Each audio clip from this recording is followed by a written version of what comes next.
the kids are the kids. You know, like I play at the Boatslip. I play Tell me about uh, a retro night. I do two of them. I do a '90s night. I do a '90s night, and then I do the classic disco. Right. I have to say, and didn't used to be this way. I used to dread having to play the disco, and now it's the day of the week that I most look forward to because it feels most in sync with myself. Right. And then I feel like I got old. I think that's what happened because I'm like, these are my jams. Do you know what I mean? When I hear people say that and stuff, and I'm always like, oh, don't be foolish. Right. But my energies, my cynic, all of it as it relates to the universe is in sync with that kind of with the music. What I call music. Yeah. I just don't feel like this is a lot of it now musical. Doesn't speak to you. It doesn't feel musical to me. Yeah, I get that feeling. I don't think the songwriting is very good. I mean, some of it's clever. But I don't feel like... Well, because it's so much more sample-based now. Yeah, it's been done. It's, as Madonna would say, what did she call it, reductive? Yeah. It's all reductive. Kind of, yeah. I mean, it is hard to see where the form can go from here in some respects, right? But I'm curious about P-Town because there you have a chance to play for younger crowds who probably don't have the same expectation that they might have, though. If they go to their local... I've forgiven a lot of things because I'm in a tourist bar. You're forgiven a lot of things. Yes. You can get away with a lot yes. more in some respects because you're in a tourist destination. So they're there no matter what. Right, they're there, and so they're locked in. And that's really where I made my niche, is that I was good at playing to tourists. Right. But in that way that they would come, and so they come basically for a week. And what I was able to do was you'd start them at one point. You try to figure out what was common ground amongst everyone, not everyone, but and enough. Yeah. And then I would move them through during the week so that they would end up in an entirely different place than where they started. Yeah. And then on Saturday again, we'd start the process over again. Yeah. So I was able to introduce a lot of music without them knowing that they were getting music introduced to them because it was spoon-fed, and it was spoon-fed over a week, and not too much all at once, so that there was songs that they knew, songs that they, but then I could slip in those songs that they didn't. I mean, I broke a lot of music there, and not so much now. Well, because clubs don't break music anymore, right? And because my clientele got old. Yeah. Because Provincetown's gotten old, so my clientele's me. Yeah. And I don't go out. I'm sad to say I really don't go out anymore. So they absolutely, and it's my job, but they absolutely don't go out. So they tend to be a little bit less. They want a sound. They want it to feel like it always felt. Right. So they do want new music, but they also want a certain kind of energy. They want to have what we always refer to as the Boatslip experience, where they're jumping up and down for the last hour. Right.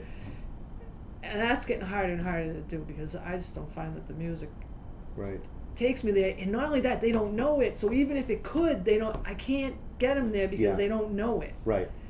So because they're not hearing it anywhere. No, because they don't go out. So before it was easy to ramp them up and take them up. I find it really hard now because they don't know the music. And I mean, it's not that there's any lack of songs that could make a build with. They just don't know them. So you have to play with the music, like I have to throw in that old one that used to make them jump up and down, and then I can throw in that next one, and then kind of tease them up there, but it's not the same. It's not in that same way. You see, it's harder and harder. I actually did tea dance for 8 dates over the summer at Club Cafe this past summer, so and it was most 70s, some 80s, and it was so easy to play it. Not easy, but it was so gratifying to play it because I was like, that crowd's older too, but I was like, you feel it. You could, the music did all the work for you. It does. I don't have to do anything. You don't have to, as long as you pick the right songs. Good songs. You have to pick the right songs. Yeah, but I mean, you can be forgiven for your own personal favorite if it doesn't quite go over the same way, because then you play something really big the next record and they're back, and I mean, it was so gratifying to play that stuff because it all had some kind of resonance to it that, when I play contemporary music, it doesn't have the same feeling. No, it doesn't. At all. Tea dance, I tried to, tea dance traditionally for me there, and was the thing that I brought to it 20 years ago was I kept it fresh all the time. So I didn't go to the traditional tea dance where you played the when you played all the music, it was always all current. Right.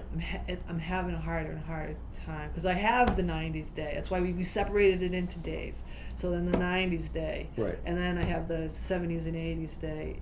And this year I'm starting. Chris Ewan's going to come for 3 Okay. times and do a new wave tea dance. Yes, I heard about this. Yeah. Because it's time. It's time. And there's a lot of rock music now going on, and there's a lot of the alternative type sound. Sure. So I just think that it would perfect timing for him to come. And, you know, and that age group. I was playing a solid gold. That's what we call solid gold. Is the 70s and 80s.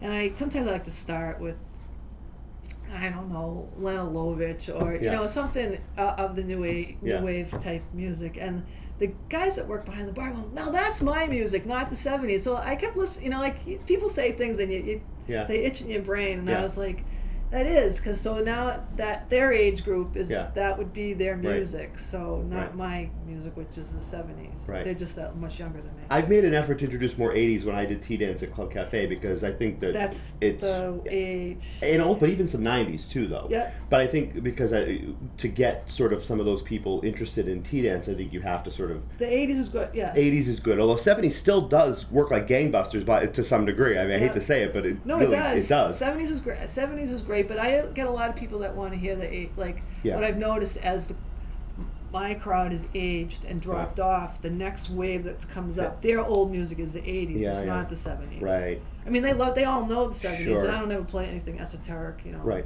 Like, you know, I can't think of something off the top of my head, but you know, I don't go crazy with that. I stay kind of in the realm of what people know. Right. Like what's his name? Is Idris Muhammad? Is that his name? No, forget it. Go ahead. No, I'm thinking of an artist, somebody obscure from the 70s that you. Yeah. Well, you know, like you could name so many that in my head. I was just trying to think of one that I used to be able to say all the time. I know. I don't know what has happened to it. I don't know. I think you remember quite a bit actually.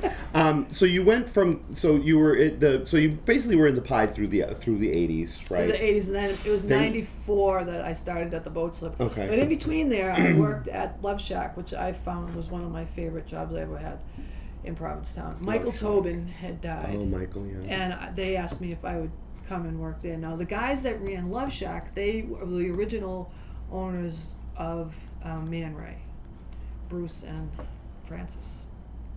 Bruce Jope and Francis Toohey. And that was in the height of ecstasy. It was they had sex shows, we had live sex shows, and I would go and pick out the porn. They'd be like, "Okay, the theme tonight, Maryalice, is servicemen. Will you go to the store and pick out the porn for the night?" So they had you pick out the porn. I was going to pick out the porn for the night, and then it was crazy. I mean, like totally over the top. They had a back room that people having sex in. Right. It was the most decadent that I had ever. I was happy to have been a part of it because I was the only girl there. Yeah. It's interesting because I remember hearing about the Love Shack, never went down there. There was a whole period where I didn't go out to places that I should have. Yeah. I was at the right age to go and enjoy it, and I didn't do it. But Love Shack was one I used to hear about. Didn't know much about the what was actually happening there like that. But also, when you think this is also like a decade after AIDS, right? And a lot of this is still happening. It's crazy. Is kind of a little crazy. I mean, although you assume that there was a certain amount of safer sex happening anyway. I doubt it, but maybe not, right? I don't think there was. So that's interesting. So you were the only woman there, really, and you were. I was the only woman in the room. And you were picking the porn for various. And they would have, and like I don't know. One night was chocolate. So one guy was, they would pour Hershey syrup on a beer bottle and fuck each other on stage with it, and like it was crazy. Well, and you were just playing. What kind of music were you playing? I mean, did you find that there was a difference in what you wanted to play for that crowd? I was playing what I played. I was never very versatile. So you were never situational, really. You were just. No, I played what I played. You either wanted me for what I played or you didn't. Because every time I tried to play differently, I always got lost. And that's always my advice to other DJs is don't try to be anybody but yourself, because you will get lost, and then you're not going to be able to find your way out, and you're going to go home feeling bad. Yeah. And I had many a night that I tried to be somebody that I wasn't, or tried to emulate somebody's style that wasn't mine, and whose styles did you find you wanted to emulate, or who inspired you? It would be styles that would be more like hard housey like styles that I just couldn't do it. Right. I just didn't. It wasn't me. Did you enjoy listening to people like that? Are we talking about like Junior or David Morales or people like that? So or? yeah, you could be saying that. I mean, it could be even so much as like when Rich Ledoux was playing. You know, like I would wanted to be able to play that sound. He started out as a house DJ more than and like big room house. Yeah. And you know, like Darren, I just couldn't play like that. Or Escape or any of those people. Yeah, I just heard Darren for the first time in a long time. I went to see him at Machine right before he left on a Friday. I went out and hung on the booth with him on a Friday night, and I was amazed at how great he was. He's at like very good. I hadn't heard him in so long, and I was just like, he was like really working that room.